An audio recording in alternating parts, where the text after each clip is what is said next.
de verla, la verdad, y la convoqué especialmente porque me interesa su posición respecto a lo que ocurre en Venezuela.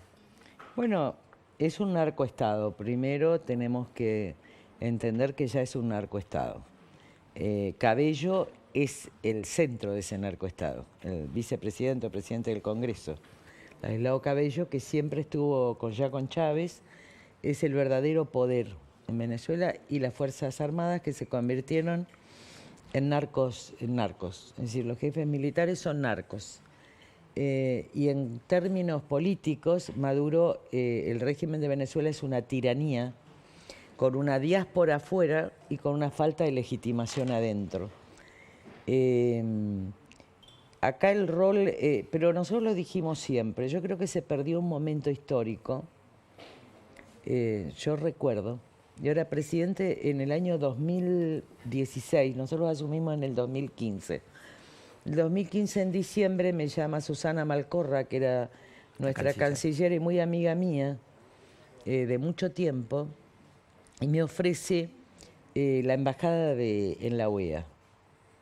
Entonces yo le dije, no, por supuesto que no, le digo, yo ya conozco demasiado Washington, no hago relaciones públicas, no sirvo como embajadora. Pero en un momento venía un referéndum, entonces viajamos todos a Washington, no recuerdo por qué. Fue el 9 de julio. Yo estaba invitada al diálogo americano, etc. Estaba Lustó, de embajador en la Argentina, y yo decido, como estaba Lustó, no ir a la embajada. Porque a mí me parecía que Lustó no representaba los intereses de Argentina y que siempre se hizo su juego propio. Pero estaba en el hotel de la otra esquina, porque yo estoy en el bar ahí en Dupont Circle, y tengo amigos de toda la vida. Bueno, el chico este de La Nación, ¿cómo se llama? Alconada. Sí, Hugo Alconada. Bueno, era él, porque cuando estaba Ana Barón, o sea, estoy hablando de... Cuando era corresponsal en Estados Claro, Unidos. estoy hablando de 30 años atrás, durante 15 o 20 años. Y entonces tuvimos una reunión, creo que la invité a María Eugenia para que conozca mucha gente de Washington. Creo que estaba con la Cunza, estábamos en un restaurante español, con Perina, que es este señor grande, muy amigo mío, gente del BID, de toda Latinoamérica. Y entonces me dicen, mira, es muy importante que Argentina tome una posición respecto de un referéndum que se estaba presionando que salga, porque es la última oportunidad que tiene Venezuela. O se saca ahora, o Venezuela entra definitivamente en una fase dictatorial. Después estuve mucho, obviamente, con Elisa Trota, que incluso éramos vecinas en el country, así que, y los exiliados, muchos exiliados venezolanos tenían el lugar del Instituto Ana Aren para reunirse. Pero ¿qué pasó cuando? Estoy hablando del año 2016, porque fue 9 de julio del 2016. Cuando ellos me dicen esto, yo vengo, y era presidente yo de la Comisión de Relaciones Exteriores, donde Monzó quería ponerlo de presidente de la Comisión de Relaciones Exteriores a Massa.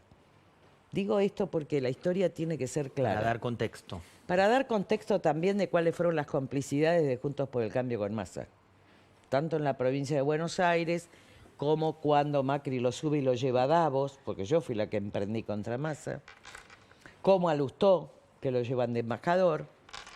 Entonces, yo le planteo a Susana, le digo, la posición con Venezuela es incorrecta. Si nosotros no jugamos a favor de la oposición venezolana y forzamos el referéndum, nosotros, a través de este diálogo, que se propició un diálogo, lo que estamos perdiendo es la última oportunidad para la dictadura. Como consecuencia de eso, yo la cito como presidente de la Comisión de Relaciones Exteriores a explicar la posición argentina a Susana Malcorra. Y Susana Malcorra, como estaba buscando la Secretaría de Naciones Unidas, todo el gobierno de Juntos por el Cambio. Por Me acuerdo perfecto de esa época. Bueno, va ella con todos los embajadores, etcétera. Ella expone que el diálogo es el camino.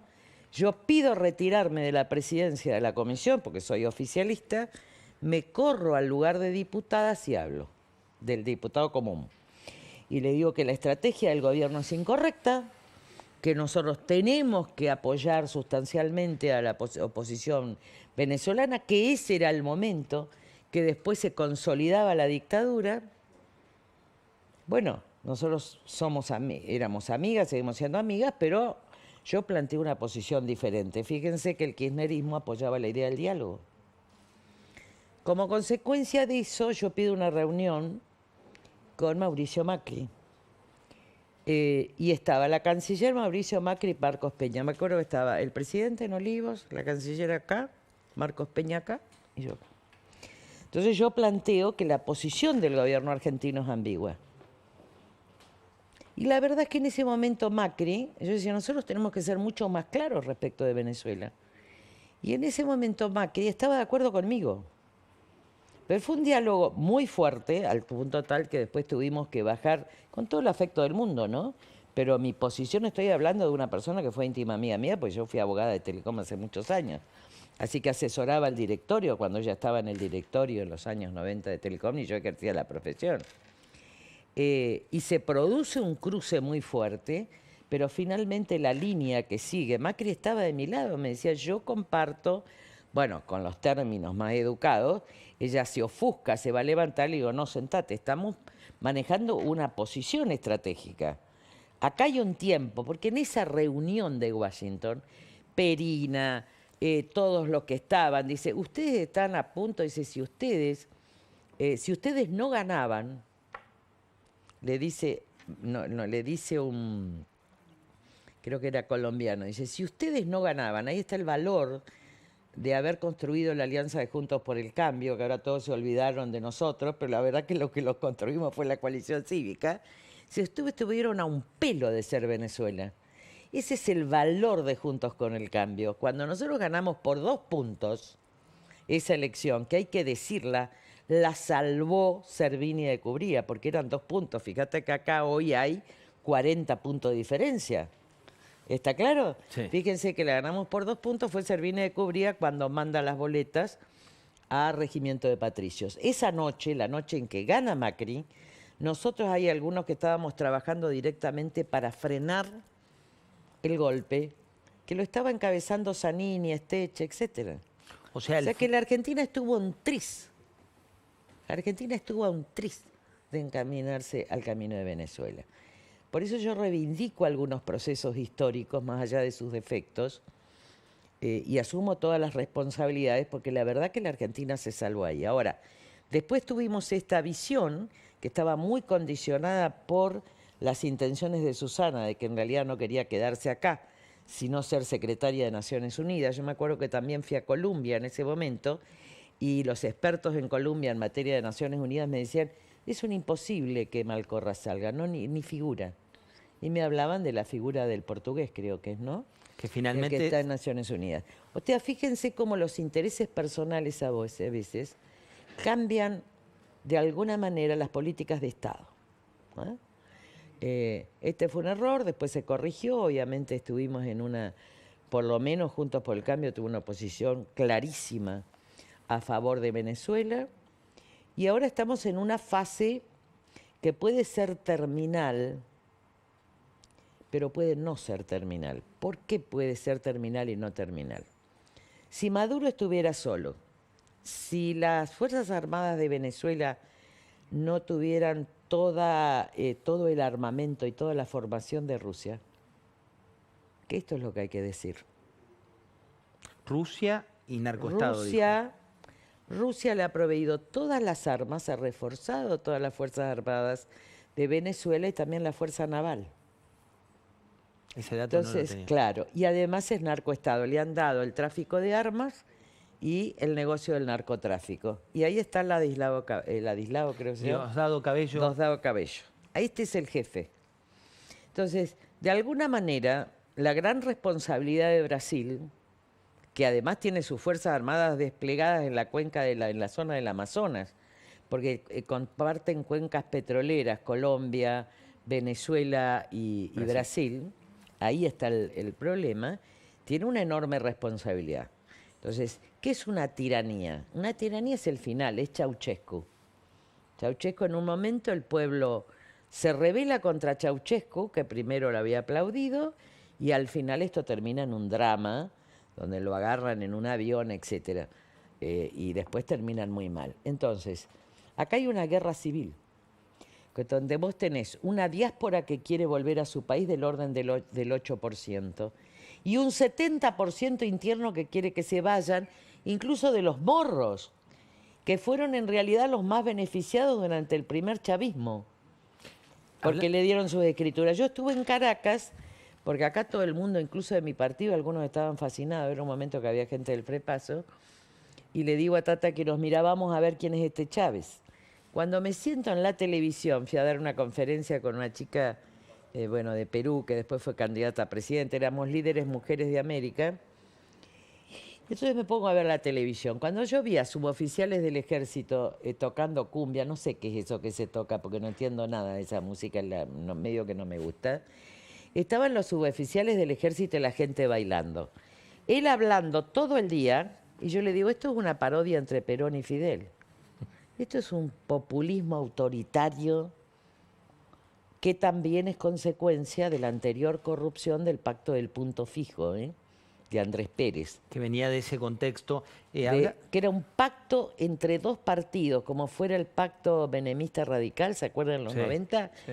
Pero esto estaba consolidado, entonces había mucha corrupción y una desigualdad social formidable. Chávez es el producto de eso. Entonces, esto ya es tiranía. Y yo no sé cómo termina. Lo que sí sé es que estamos en una guerra civil, donde 2/3 de todo el pueblo, 2/3, diría el 90%, incluso familiares de los propios militares más bajos, no de los privilegiados, quieren construir una Venezuela y quieren una Venezuela democrática y republicana.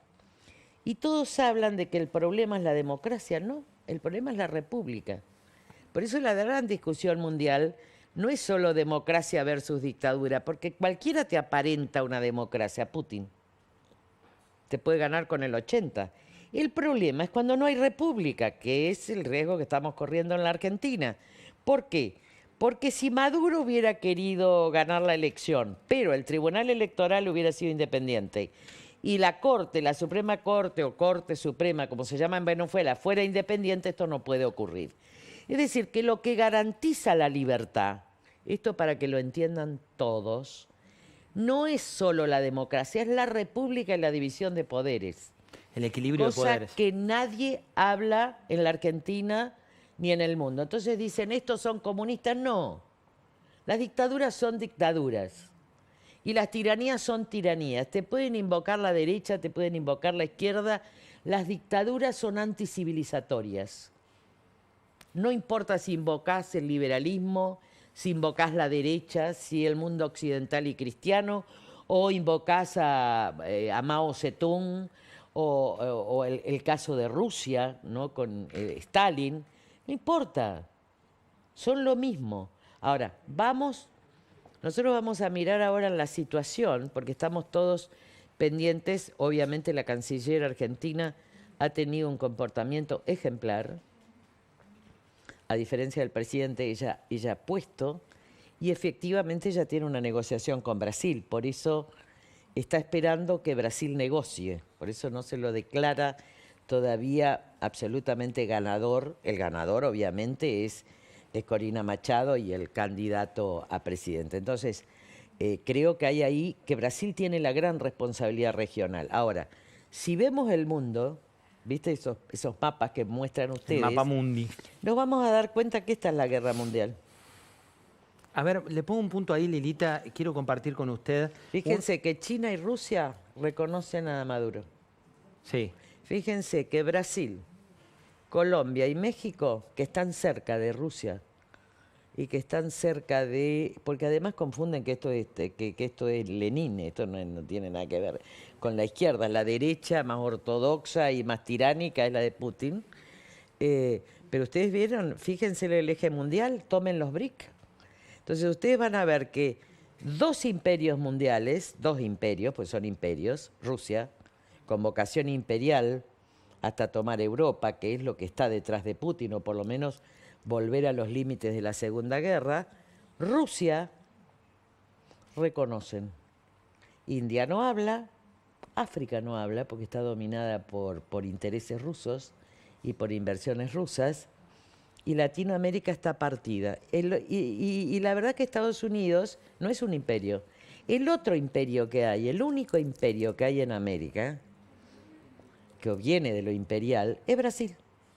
Porque acá estuvieron, bueno, Brasil tiene una enorme responsabilidad, el PT reconoce a Maduro, pero Lula es un hombre democrático y tiene un desafío, que es para toda América Latina. O estamos a favor de las repúblicas democráticas o estamos a favor de las dictaduras. Y en consecuencia, esto es una definición muy clara. Pero una otra definición muy clara es, estamos a favor de las repúblicas. Por ejemplo, Argentina, hoy, ¿está a favor de la democracia en Venezuela? Sí, sin dudas. Y el gobierno y la oposición, digamos, nosotros tenemos una posición muy clara el primer día, aunque nosotros desaparecemos de la escena política porque ya no somos importantes a pesar de haber diseñado Juntos por el Cambio. Ahora, ¿estamos dispuestos, estamos garantizando las instituciones republicanas? La respuesta es no. El gobierno de Milei no está garantizando las instituciones republicanas y puede haber una deriva autoritaria. Vamos a hablar de esto también, pero quiero compartir con usted antes estas declaraciones que usted se indicaba como el más peligroso del régimen. Hablamos de Diosdado Cabello, que esto decía, veámoslo. ¿De por qué está Milei en Argentina? Por la tibieza de Alberto Fernández. Por la tibieza traicionaron, sí traicionaron. Ellos sí traicionaron el legado de Kirchner, el legado de Perón. Ellos traicionaron al pueblo, a su propio pueblo. No se quieren opinar sobre Venezuela. Tiene ese capítulo y le quiero compartir la otra frase que también está vinculada con... Ese es el hombre. Exacto, es el hombre. Veamos qué es lo que decía. Entonces Boris se mete con Venezuela por allá, Boris. Bobori. Merluzo Boris se mete con Venezuela. El fascista de Milei. Y entonces a Milei le hace la fiesta Alberto Fernández, ¿no? Alberto Fernández. ¿De por qué está Milei en Argentina? Por la tibieza de Alberto Fernández. Por la tibieza traicionaron, sí traicionaron. Ellos sí traicionaron el legado de Kirchner, el legado de Perón. Ellos traicionaron al pueblo, a su propio pueblo. Es ahora o nunca. Los venezolanos no pueden abandonar la calle. Deben permanecer en forma pacífica. Si nos hubieras visto hoy. Si nos hubiera... ¿Por qué es el hombre? Es el hombre porque es el que tiene el poder. Es el que tiene el poder y es el que tiene la relación, es el narcoestado, es la alianza con las Fuerzas Armadas. Ahora acá hay una breve salida, una mínima salida, es una guerra civil, ¿no? Que es una mínima, primero la deslegitimación absoluta interna, vos no podés gobernar, Ceausescu no pudo gobernar después de la deslegitimación interna. Ahora, ¿qué pasa con esto? Los generales tienen privilegios y hacen negocios y son riquísimos. Pero ¿qué pasa con la familia de los suboficiales? La familia de los suboficiales, la mayor parte han votado a Corina Machado. Me olvido el nombre de Urrutia. De Urrutia, ¿no? Edmundo González Urrutia. Exacto. Entonces acá puede haber una división. ¿Van a los suboficiales matar a sus propias familias? Y lo que decía Pérez Reverte, que él estuvo en muchas guerras civiles y en todos estos procesos de los Balcanes, dijo, al final estas guerras civiles terminan siendo una cuestión de vecinos. Es decir, lo terrible que puede pasar es que alguien que está pagado por el régimen empiece a delatar al vecino o al pariente y empiecen a matar así. Eso es lo peor de estas guerras. Ahora, esta guerra civil ya no es ni siquiera un enfrentamiento de una mitad contra otra mitad o del pueblo serbio con los montenegrinos y los montenegrinos con los croatas. Esto es ya todo un pueblo, salvo 3 millones de personas. Son prácticamente 15 millones de personas contra 3, con una diáspora nunca vista, de una magnitud nunca vista. Por eso yo creo que tenemos que estar nosotros somos oposición en la Argentina, no tenemos los problemas del PRO. Pero como yo se lo dije a Federico Stussenegger, yo lo cambio el nombre, pero no importa, del cual tengo una excelente relación, se lo dije en enero, mire, nosotros somos oposición, pero vamos a ayudar a la Argentina. Con lo cual no tenemos los problemas que tienen otros partidos. Nosotros somos oposición porque no creemos en este proceso, no creemos en el final de este proceso, no en algunas medidas, pero queremos ayudar a la Argentina. Entonces, en esto creo que la canciller Mondino está actuando correctamente y vemos también que las relaciones diplomáticas son importantes porque la región está en juego. Si Lula se corriera a una posición de reconocimiento del triunfo, que no creo que lo haga, no creo que lo haga porque es el líder de la región. Traerían unos problemas terribles. El caso de Chile es un caso ejemplar. Allí hay una democracia, hay una república, y Boric, que es de izquierda, por eso esto no es un problema de comunistas y no de es de izquierda o liberales. derecha. ¿Está? Boric es un ejemplo de alguien de izquierda, democrática, que respeta su constitución y que reconoce el triunfo de quien hay que reconocer. Mientras Hungría, el presidente del Consejo Europeo, está trabando el reconocimiento del nuevo presidente. ¿Por qué? Porque Hungría, dentro de la Unión Europea, ni siquiera el bloque está unido, pero tocándole la presidencia, habla con Putin e impide el reconocimiento porque está jugando en esa línea. Rusia, China, que tiene como satélites Corea del Norte.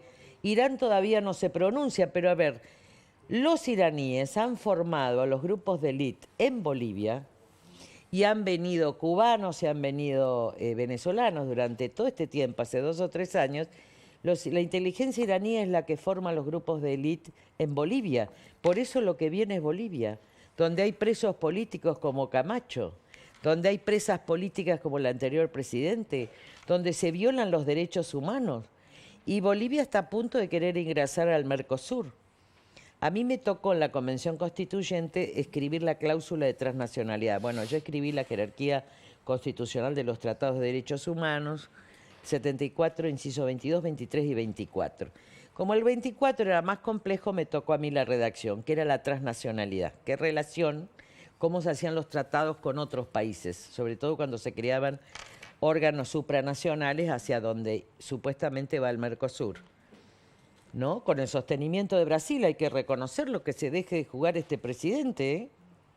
Los industriales paulistas no querían saber nada ya con el Mercosur. Pero usted sabe, Lilita, que... Bueno, cuando me tocó redactar, que me acuerdo que lo llamé por teléfono a Vidar Campos, yo puse tratados transnacionales siempre que aseguren los derechos humanos y la democracia. Si no, no hay de tratado. modo dado no podemos incorporar. Y además hay que decir que Bolivia está en la OEA, digo porque es el caso que viene, está en la OEA y está el Tratado de Río de Janeiro, que es la cláusula democrática. Tenemos que prestar atención porque esto forma parte de una guerra por pedazos mundial, donde también juegan los conjuntos, digamos, industriales militares. Entonces Rusia, frente al bloqueo, toma. Cuba, toma. Irán, forma. Yo creo que el panorama global está muy claro y la jugada que tenemos que hacer también está muy clara. Tampoco es cuestión de apegarse a relaciones carnales con Estados Unidos, porque no sabemos si Estados Unidos va finalmente a una república democrática o puede tener intentos dictatoriales y ganar a Trump. Eso no se sabe. Hay otro punto que me parece muy importante y le pido una definición al respecto. Usted hablaba recién de la ex embajadora de Venezuela en la Argentina.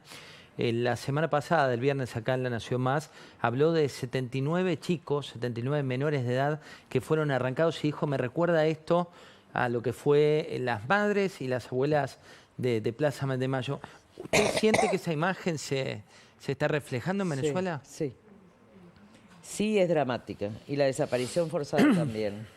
Y lo terrible, estoy acá con Laura Sesma, que me vino a acompañar, que es diputada del Parlasur, que va a hacer la presentación también por Venezuela y por Bolivia, donde fíjense que la presidenta de la Comisión de Derechos Humanos del Parlasur es Donda. En consecuencia, ellos quieren reconocer este gobierno y hablan de la habló ella de que era un lugar ostentoso, un hotel internacional donde se reunieron, y entonces nuestra diputada por el Para el Sur le contestó, pero si usted se molesta con el precio de las carteras de su jefa, una persona que contrató en personal doméstico estaba enojada porque iban al Sheraton, ¿no? Creo que se suspendió la sesión, pero creo que Laura Sesma estuvo muy bien. Pero lo cierto es que lo de las madres, ella me dijo, acá hay que reclamar la enorme contradicción de Madres de Plaza de Mayo, y yo le dije, mira, están demasiado grandes, ya hay que dejarlas, porque la verdad que es una especie de... Estas madres que empezaron la lucha con la dictadura, terminan convalidando tiranías, es muy fuerte. Pero yo dije, no lo hagas, están demasiado viejas, y yo creo que el discurso de Corina Machado y del presidente, que es diplomático, de Urrutia, es muy conciliador, porque hay que unir a los pueblos, tanto en Venezuela como en Bolivia, ¿eh? Hay muchos ex-chavistas que están votando con Machado, que están votando a Urrutia, porque los pueblos se hartaron del engaño. ¿Qué es lo que pasó acá? En la Argentina nadie quiere volver atrás, el tema es cómo ir adelante en serio.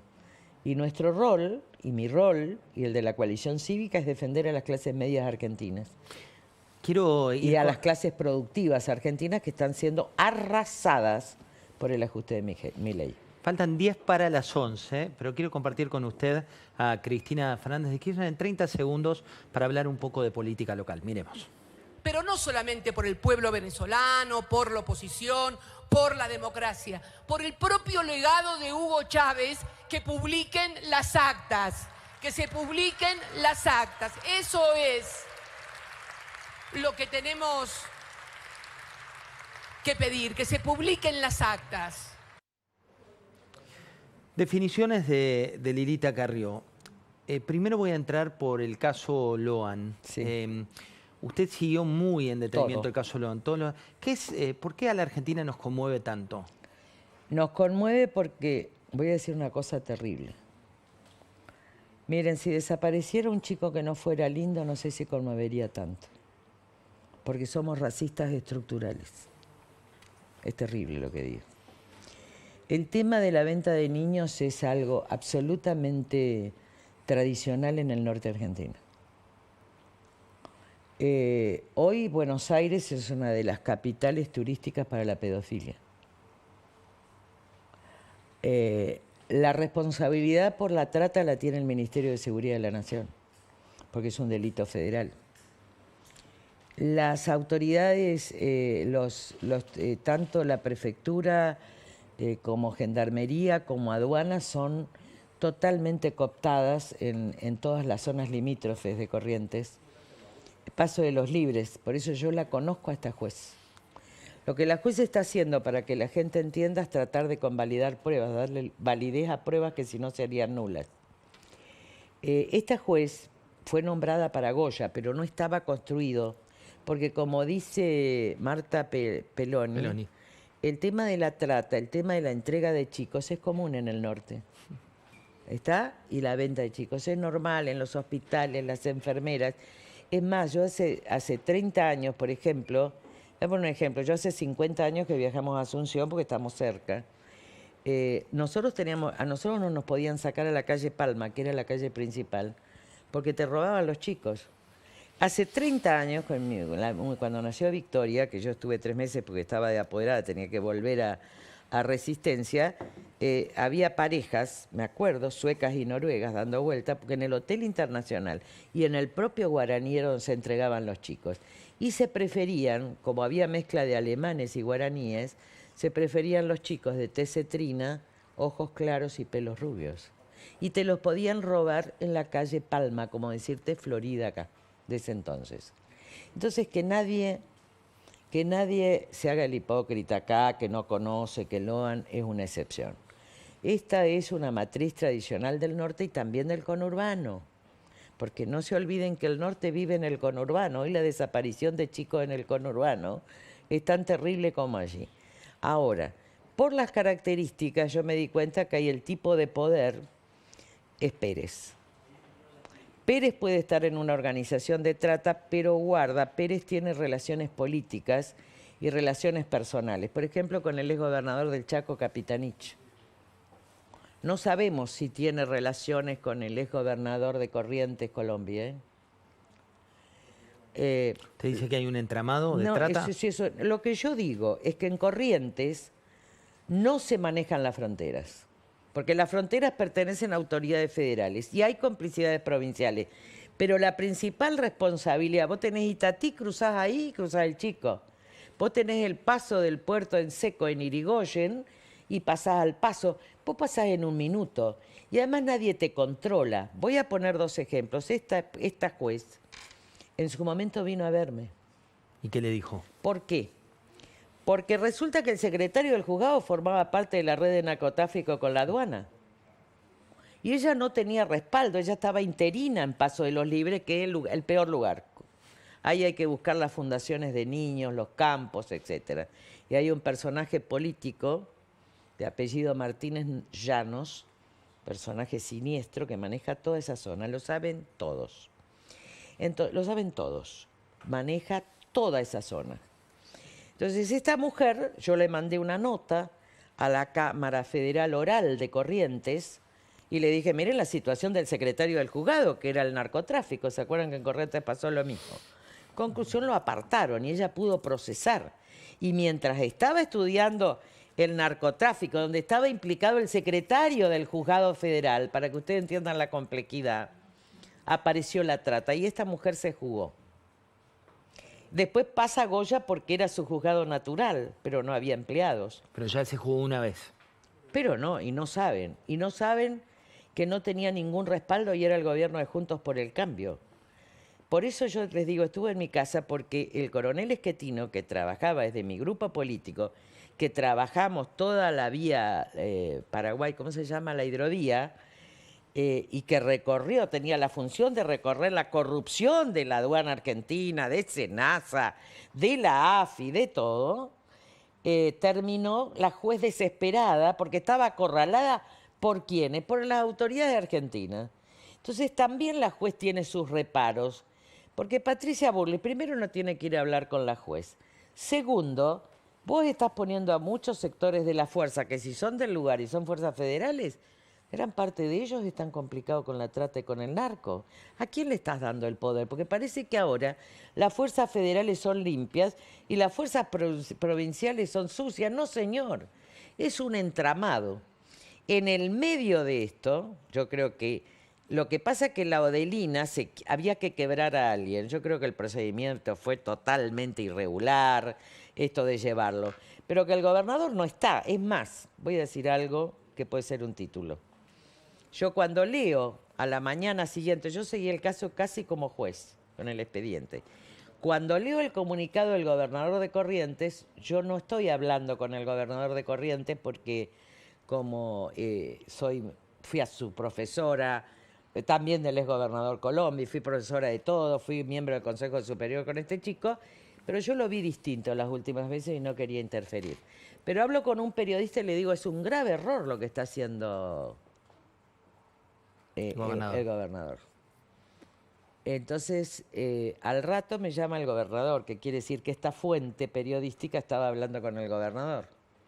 Y voy a decir algo porque esto es historia. Le dije, esto es totalmente incorrecto. Dice, pero alguien había que quebrar. Es decir, alguien tenía que poder hablar, porque en realidad si la Odelina no hubiera hablado, porque ella dice lo del accidente, pero finalmente dice la verdad, se lo cargaron en la camioneta. ¿Está claro? Sí, sí, un Había que las únicas pruebas que ustedes ven hoy que tienen certeza son las de la Odelina. ¿Se quiebra por plata? Sí, porque no puede volver a 9 de julio, seguramente. No se hace eso, no se hace. Ahora, en el medio, quiero decirle a todos, porque además estuve en Corrientes, estuve hablando, esta es una interna política. El gobernador era un hombre de Colombi, ¿cómo se llama? Que era mi alumno también, Ricardo Colombi, un tipo muy complejo, muy difícil, que maneja muchas cosas muy oscuras en Corrientes. Entre ellas, por ejemplo, interrumpió un allanamiento por narcotráfico en Goya. Esto es público y no puedo decir más, pero manejan todo. Manejan... ¿Todo? Sí. y Sigman maneja Corrientes también, ¿eh? Las plantaciones, el laboratorio y todo.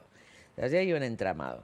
Cuando este chico Valdés, que tiene 70% de imagen positiva, estoy diciendo por primera vez la verdad, y que me digan lo que me digan, dice, yo no le puedo entregar a Colombi, porque el año que viene hay elecciones en Corrientes, el poder a Ricardo Colombi. Entonces iba a poner a su hermano, esto es Corrientes, así es Corrientes.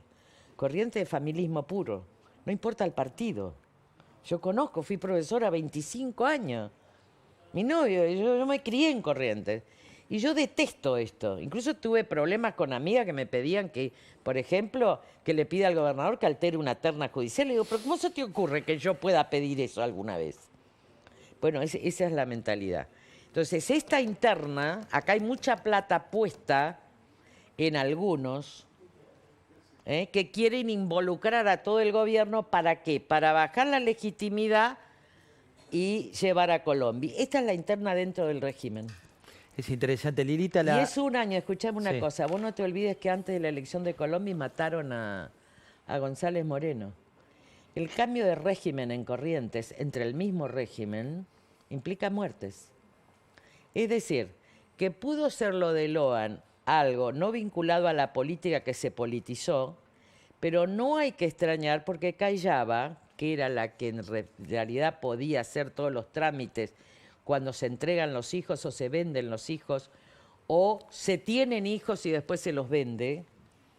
Esto pasa en el Chaco, pasa en el Impenetrable, pasa en todos lados y sobre todo el centro es Paraguay. Pero también es Brasil, también es Bolivia. Ahora, Loan, yo no tengo una hipótesis, pero ¿saben qué me impresiona a mí por la pedofilia? Voy a decir algo terrible, pero Loan es tan vivaz, es tan lindo, es tan hermoso, que los peores morbos se despiertan. Y a lo mejor mandaron la foto. Ya están vinculados a redes de esta pedofilia, que les digo, es terrible. Yo tenía 15 años y fui al Tirol, fuimos de Encarnación frente a Posadas. Esto es interesante porque lo que yo viví, teníamos 14 años y mi papá dijo, vamos a conocer el hotel El Tirol, porque ahí están los alemanes, que venían todos de la Segunda Guerra, por eso hay tanta mezcla de alemanes, tanto en el Paraguay como en Misiones, porque tanto Perón como Stroessner convalidaron que nazis vinieran a la zona. Entonces vamos a un hotel que tenía selvático y tenía el fondo, y cuando vamos a tomar una coca, había unas 40 y pico de chicas de 12 y 13 años mirando esa televisión. Mi papá en ese momento dijo, vamos. Había helipuerto, había de todo. Eso era trata de personas, eso era trata de niñas. Yo en ese momento tenía 14 años y no entendía, pero salimos corriendo. Es el Hotel Tirol que estaba a 30 kilómetros de enfrente a la ciudad de Posadas. Le digo, esto es el norte, esto es Paraguay. Yo vi los noruegos y los suecos que van y registraban sus hijos dando vuelta alrededor de Victoria. Yo iba al Paraguay y nosotros no podíamos salir por la calle Palma, porque si fueras rubio te robaban. Lilita, muchas gracias por haber venido. Me queda una pregunta, la última, pero puede ser en un tuit la respuesta. Sí. Lo que ha pasado con Alberto Fernández, por un lado los chats que lo involucran técnicamente en tráfico de influencias y por otro lado lo que se ha difundido hoy respecto de Fabiola Lo de Yáñez. seguros es Alberto Fernández, no hay ninguna duda, siempre lo fue. Nosotros nunca nos pudimos meter porque no teníamos suficiente conocimiento para la complejidad de los seguros. Y segundo, el otro es un delito de instancia privada que depende de esa mujer, pero todo el mundo sabe que había un contrato ahí. Y lo que todo el mundo sabe es que era el gobierno que empoderaba a las mujeres, resulta que golpeaba a las mujeres. Hace falta un ministerio en este caso, dice usted, por ejemplo. Obvio. Es más que nada tener la política de... Obvio. Hay que estar en la defensa republicana y lo que está haciendo Lorenzetti, la designación del hijo, es un golpe institucional que lo va a pagar muy caro la Argentina y los 100.000 millones que están derivando es para corrupción, para ciberseguridad y para perseguir opositores. Estamos en el inicio del Estado autoritario de Milei con alguien que no es funcionario, que es Caputo. Este chico, que no sé cómo se llama, Caputo, sobrino de Nicky, Santiago Caputo. no dice. es un funcionario, es un funcionario de hecho. Está en abierta violación a la Constitución, porque quien decide en una república y en un Estado de Derecho tiene que tener firma y responsabilidad. Es el mismo lugar que ocupaba Nicky Caputo en el gobierno de la ciudad de Buenos Aires con Macri, que yo lo denuncié como funcionario de hecho porque negociaba el juego Nicky Caputo con Cristóbal López en el Ministerio del Interior. Ya cuando asumió Macri, hicimos la alianza y dice, acá Nicky no puede ser asesor. Pero esta es la verdad. O sea, esa CIDE, además, ¿vieron que Macri de lo único que no habla es de esa nueva CIDE? Hoy no habló de eso, habló sí del hijo y rechazó el Obvio, nombramiento en eso del hijo. estamos de acuerdo, pero es el comienzo de la vida autoritaria. Le advierto a los argentinos, yo paré esa operación de Ritondo, que no digan que están por la decencia porque tuvieron acuerdos con Massa. Ritondo es el íntimo amigo de Massa. En consecuencia, es mentira. Y todos son socios de Lorenzetti, y en especial los radicales. El señor Sanz. Bueno, títulos no han faltado, Lidita, su posición ha quedado expuesta. 11 de la noche, le agradezco mucho haber venido y como siempre que da sus posiciones. Gracias por haber venido. No, al contrario. Esto decía Nicolás Maduro, decía recién Lidita Carrió, una tiranía, un dictador. Veamos qué es lo que decía.